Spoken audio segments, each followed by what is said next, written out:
Hey, what's going on, guys? It's me, Valmeep here, back with part 7 for What If Asta Was in Fairytail. You guys might be wondering, part 7? And then you're going to start scrolling back through the videos and be like, when was the last part for this out? And to be honest, the last part was a year ago. So let's just ignore that for now. But if you are new to the story, which I'm guessing most of you are, you should head to the top upper right hand corner. You know how it is. Go check out them juicy parts 1 through 6. Get updated on the Fairytail arcs with Asta and put into them. And now get back to today, where we'll be covering both Loki's arc as well as the Tower of Heaven, which is what everyone's excited about because it's one of the best arcs of Fairytail. And if you disagree, you are lying to yourself. But enough of that. If you guys are excited for more Fairytail, Asta, Black Clover, and just what if content from me, make sure to smack that like button like it's your kids. Kind of insensitive considering I'm recording this on Father's Day, but you know, it's fine. And also, that subscribe button looks pretty dirty, like it did you done wrong too. You know, maybe you want to hit that as well. Anyway, let's get started with what you all came here for, which is part 7, the continuation of the story of What If Asta Was in Fairytail. Alright, we're back. So, getting into it. We come back to a few weeks or so after the end of the Phantom Lord arc, with Lucy sitting at the bar stool before Mary Jane, complaining about how she has no money and is unable to afford her monthly rent again. Just as she's starting to lose hope because of her teammates' destructive nature and anti-profit abilities, basically Asta, Erza, Gray, and Natsu destroying everything they touch, she's poor. Isn't that relatable? Anyway, Mira Jane provides her with a simple job to advertise a play in the next nearby town. Lucy says this is easy and something she could definitely do by herself, setting out by herself. But this is when the team finds that she took a job and joins her against her will. Lucy would cry having to split this up 5 ways. Anyway, she would say money's money and she can at least get like a McDonald's Happy Meal with this, continuing until they arrive at the site. However, once they arrive, they'd find out that the cast has run away, so the play has been cancelled. Erza would instantaneously volunteer all of them to replace the cast, giving them a new job in this job they were originally taking, which was to, you know, advertise the play. Anyway, after a week of practice, the play would open with its newly revised cast. That being, of course, Lucy, Natsu, Asta, the whole team. Anyway, Erza would be playing the role of the prince, naturally with her charm. Lucy is the princess. Gray would be acting as the villain. Natsu as the dragon. And Asta would be on the directing team, since none of his abilities are particularly flashy, as Erza would put it, which would really put Asta out. But anyway, Erza would be really excited to have this theater opportunity, since she's really a theater kid at heart. And as she's on stage, she would have stage fright, being tongue-tied, unable to speak. However, she'd be able to overcome her stage fright for the battle scene of Gray, with both of them playing their respective roles. Him creating a sword out of ice, and them really going off script at that battle. Lucy's costume would get slashed into bits, so the audience would definitely be enjoying that, as would we. But regardless, later Natsu would arrive on set with his dragon costume, being carried by Happy, so he's flying. This is when Happy would drop him and he engulfs the stage in flames. Erza would have saved Lucy from both Natsu and Gray, and the resulting fight destroys the entire theater. But surprisingly, the audience would have enjoyed it, so much so that the play was a major hit. The manager would make them perform multiple acts in a single day and force everyone anxious to return home, except for Erza, who's now actually enjoying the job of a theater troupe. Now, the entire arc is over, and it's time for them to go back. Now they made some money, some in-between filler money, you know what I mean? Team Natsu would take a new job, or I guess Team Asta. We're going to call it Team Asta for the sake of what if. Team Asta would take a new job involving doing some thieves, which is so easy that they managed to complete it in like half a day. With the rest of the day free for themselves, having finished it so quickly, they would spend time together in a nearby village where they have a hot spring vacation episode, which turns into a pillow fight. The pillow fight would get so intense with Asta, Natsu, and Erza screaming at each other and Gray also undressing that Lucy would just get exploded out of the doors, landing on her back. Anyway, the members would find Loki there by chance, and as he sees Lucy, he'd run away, being scared like a Discord mod seeing a real woman for the first time. And this would put Lucy off, wondering what the deal is with his behavior towards her. Anyway, that happened before the pillow fight, but, you know, who cares? Exhausted, Lucy, after that pillow fight, would take a walk with Plu, which is her little snow spirit that everyone loves, because, you know, it's her, like, little mascot, I guess, since she cannot compete with any of her teammates in physicality. Along the way, Happy decides to play a prank on her, and she is subdued by 2 criminals who try to kidnap her. Luckily, Loki is nearby and saves her, with Happy crying and apologizing for what he had done to Lucy. Lucy refuses to let Loki leave without thanking him, and so they go and get a drink. Oh. Plu and Happy see them together, thinking that they might be getting it on, you know. While drinking at the bar, the 2 mages would have a short conversation, which quickly ends with Loki abruptly hugging Lucy, telling her that he doesn't have a long time left to live. Loki would quickly laugh it off, saying it's a joke he uses to get girls, and getting all furious, Lucy would slap him and leave, saying that's a terrible joke.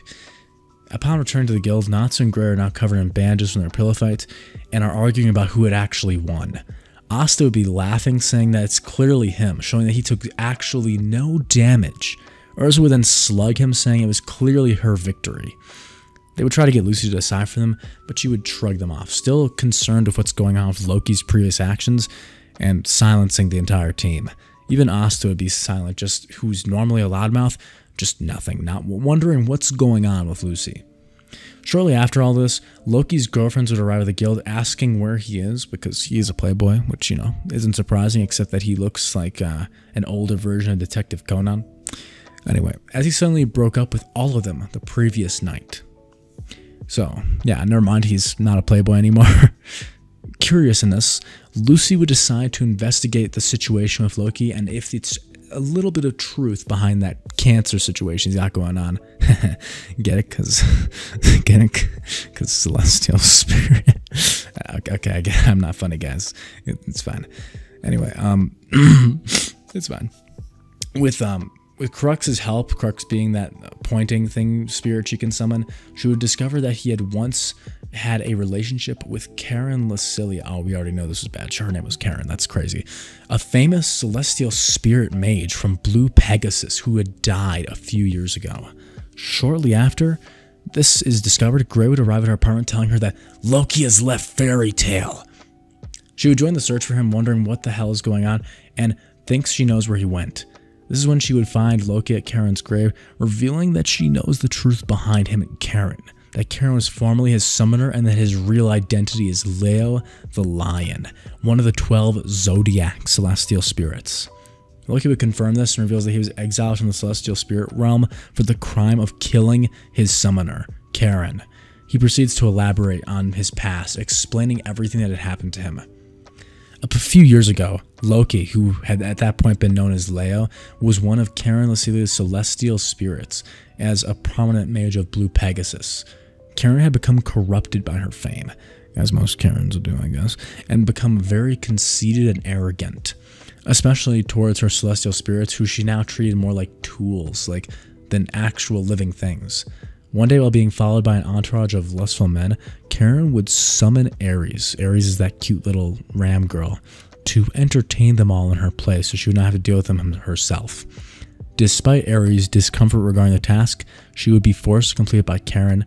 The guildmaster, Bob, that's actually his name, witnessed the event and warned Karen not to treat her celestial spirits so poorly or she would suffer as well.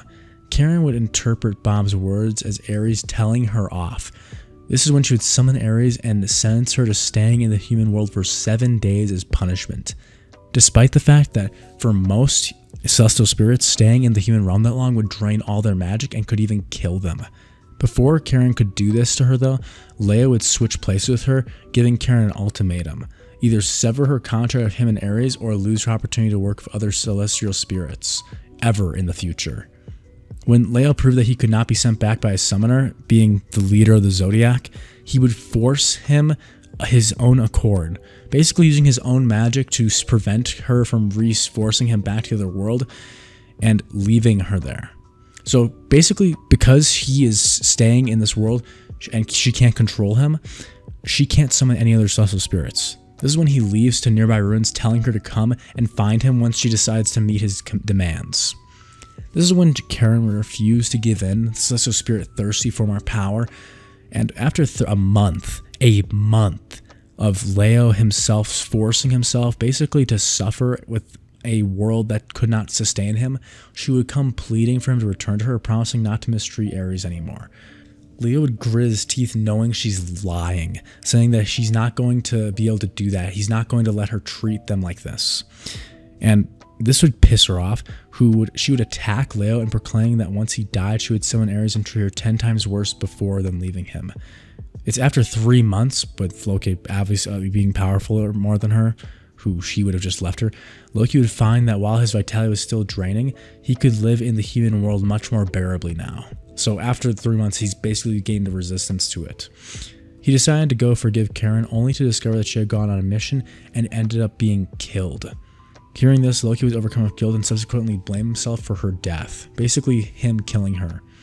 After finishing his story, Loki began to fade away from existence from his overextension inside this human world, but Lucy would refuse to let him die, and tries to think of a way to forcibly open his gate.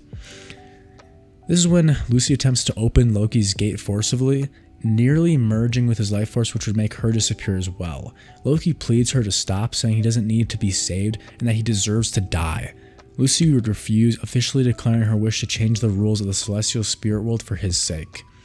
Suddenly, at this point, the celestial spirit king would appear before them, to Lucy's shock. Of course, we don't know yet that Lucy's mother was like a very important celestial spirit mage, so she's kind of like the goat. But anyway, he reminds Lucy that despite Loki not breaking the rules directly, he had still been the cause of Karen's death and is now not allowed to return to the celestial spirit world. Lucy would stubbornly argue that Loki should be allowed to return for all the suffering he had endured, saying that he had done it for the sake of himself and his fellow celestial spirits, and that it's completely unfair for a rule like that to exist when their human caster is basically treating them like garbage. The Celestial Spirit King would agree, saying that even he cannot break the rules and therefore he cannot save his own friend. Anyway, with her will and determination, Lucy would summon all of her current Zodiac Celestial Spirits and all of her spirits which would stand by her decision, which is a huge feat considering that most Celestial Spirit Mages, like all of them, can only summon one at a time. The amount of magic is huge. Anyway, the feat proves to be too tiresome for Lucy, and she would collapse from the life-threatening action by using all of her mana, and her Celestial Spirits would disappear. Seeing her resolve to save her friend, the Celestial Spirit King decides to make this exception, allowing Loki to return to the Celestial Spirit World due to Lucy's resolve as a caster and summoner and her love for her spirits to save him. The deal of this, of course, is that Loki is going to be part of her team, but you'll see. Anyway, Loki would eventually refuse due to his sin for killing his summoner, but is told to live and fight for his allies to atone for it. When his gate then opens, he sheds tears thanking Lucy for saving him and is finally able to move on, giving her his key and forming the contract with Lucy, which is, as we know, his next form of atonement to helping others. The next day, Lucy would summon Loki, allowing him to explain to everyone in his past and the reasons for leaving the guild. Upon finishing this explanation, Loki would provide Lucy and her friends free tickets to a luxury resort, which he had bought for him and his girlfriends before he broke up with them, which they would gladly accept. This would lead us into, of course, the Tower of Heaven arc, which we're just going to hop into immediately. Okay, moving on, we are finally moving into that vacation where Team Natsu took those tickets from Loki, right? And they're going to take their vacation together at Akane Resort, a huge resort town in Fiore that is apparently really popular. So good for them. You know, I'm proud of them. They can take a break, you know. What's wrong with vacation once in a while? Nothing, right? That's what I would say. Anyway, says the one who takes months off of a series and then gets chewed out for it in his comment section. It's fine. Anyway, Erza's dark past is going to come to haunt her, but let's get into it. After Loki is given Team Natsu tickets to Akane Resort, they would all head off packing for their vacation. Upon arriving at the beautiful resort town, Natsu, Gray, Lucy, and Happy decide to go off and enjoy the beach. This is when Asta would agree to join Erza, helping unpack their stuff, carrying all their bags, and she would go into her room unwinding and drifting off to sleep. While Erza is in her dream, she began dreaming of the horrors that had happened to her at the Tower of Heaven, where she had worked as a slave building the R system. And at this point, she would be hiding in a corner in the cell, crying, when Jalal Fernandez's voice, or just Jalal, because I'm not going to say that every time, whispers to her that freedom is just an illusion. Erza would wake up. Opening her eyes, she stares at herself in the mirror. When Asta hears her crying, he'd open the door, running and asking what's wrong, as he had just unpacked everyone's bags in their rooms. Erza, who is I guess Asta's sister kind of thing in this scenario, would quickly wipe the tears away, not wanting Asta to see her in this state, with them both having been training partners for years and years now. Anyway, she would try and force herself to wake back up, changing back into her Hartkreuz armor, thinking it fits her personality better. Basically switching out from her nice dress back to her full armor, which is character stuff that we'll get into later. Anyway, Lucy would then come back to the hotel, meeting Asta and Erza in the room, saying for both of them to come with her and they can go gamble at the casino downstairs, with money symbols in her eyes. Just think Nami from One Piece. The others are already waiting, with all of them in suits, Asta getting a black and beautiful silk suit, just saying. Anyway, Asta would go accompany Lucy and Erza, being the short king he is, when Erza would recrypt into a rose-patterned dress and head out with the two of them. Anyway, as we get back to the casino scene, we would see Natsu getting angry when he's lost a roulette round, which, I mean, you never win, the house always wins. I don't know why he expected to win. And he loses his roulette game. While Natsu's busy sucking ass at the roulette table, Gray would be getting stalked. Yes, Gray is playing slots when Juvia reveals herself from the Phantom Lord arc. You guys know Juvia, blue-haired girl, kind of obsessed. Anyway, she revealed herself, saying that she had decided to tag along. Natsu would then start complaining again when suddenly a block-headed man named Wally Buchanan would appear, telling him how to enjoy himself in an adult place, explaining that it's not about winning, it's about enjoying your money burning. Anyway, Natsu in happy surprise, Wally would point a gun to Natsu's head. Everyone would start running in horror, saying that Jamal, put the Glock away. Wally would laugh, saying his name is not Jamal. In fact, he's about to light this place up. Meanwhile, Gray and Julia would discuss her leaving Phantom Lord's guild and have her currently being an independent mage, as she then whispers to Gray, saying that she was hopefully interested in joining the Fairytail guild, asking if Gray might happen to know anyone who she could introduce herself to the guildmaster with. While their conversation's happening, another man named Simon would appear in front of them, swatting Juvia aside, demanding to know where Erza is. It's at this time Erza's playing a card game with Asta, the two of them playing, when another one of Erza's childhood friends, Sho, comes in to rotate dealer positions. But to Erza's horror, the cards would spell out death. Yeah, and he shows his cards to Erza. Erza would stare back at Sho, shocked to see him. This is when Asta would ask who the hell this guy is, standing up and asking why he's pointing that terrible thing at his friend. Sho would remark that it's been a while since they last saw each other, Erza. Erza would be surprised seeing that Sho is alive and safe. Back to Gray and Juvia, we see Simon asking about Erza's whereabouts. And Juvia would suddenly appear again, ready to attack in her water form, intending to buy time to protect Gray so he can go find Erza. The conversation would be cut off though, as suddenly Simon's headpiece would have the noise coming out saying that Erza has been found. So he'd use his Dark Moment spell, blinding Gray and Juvia to escape. While in the dark, Natsu gets shot in the mouth by Wally, and a bang is heard through the casino. Asta would swing his sword. When the light reappears, Sho is gone, but reappears behind Erza to show her his magic card by displaying the trapped people inside his card deck using the card conversion spell, saying that all of them have learned how to use magic too, just like her. They heard that she's a big shot at some guild now. Asta would tell him to let go of those people. Anyway, at the same time, another of Erza's past friends, Milana, a cat-like woman, would meow using her Neko power tube cat thing to grab Lucy, who had just run up to Erza and Asta. Despite Erza's protest saying that Lucy's her friend and that they should stop touching and hurting them, Sho would find this remark insulting, saying that he had thought they were friends too, until Erza had betrayed them all. Wally would then reanimate himself to where Sho and Miana are, telling Sho to calm down while complimenting how Erza looks now. Simon would also appear at Erza's location as Lucy falls to the ground with her hands and feet tied. Asta would at this point be done, revealing his blade as he pulls out his magic ability, showing off his anti-magic, cutting through the cattail and freeing Lucy easily as he holds his blade towards Erza's old friends, saying that he doesn't care who they are to Erza, but if they decide to hurt her or anyone else, then he'll cut them down. Wally, which is that block-faced guy, would then reanimate his hand, which he had been pointing his gun at Asta and Lucy, to teleport behind Erza, shooting her with a sleeping bullet, as they would grab Erza and escape, with Asta yelling at them to come back before Simon uses his dark moment to block Asta's vision. Asta would swing his sword in a giant sweep, causing the darkness to be erased, but no, Erza and her old friends would be gone. Everyone would exclaim that Erza will be returning to the Tower of Heaven, the old friends being ecstatic about them all finally being reunited, as they would then whisper, "It's time for her to reintroduce herself to Jalal." Asta would have thrown his sword, cutting it into the ground, asking what the hell just happened, as Natsu and Gray would catch up with him, asking where Erza went. Natsu would pound his fist into the ground, shattering the granite beneath it, as he says that she was just kidnapped. She's gone. As the remaining members of Fairytail's strongest team have to come up with a plan to go and save their friend. If you guys want to see the next part for What If Asta Was in Fairytail, make sure to hit the like button, comment below what you thought, and subscribe to my channel for more videos like this from me.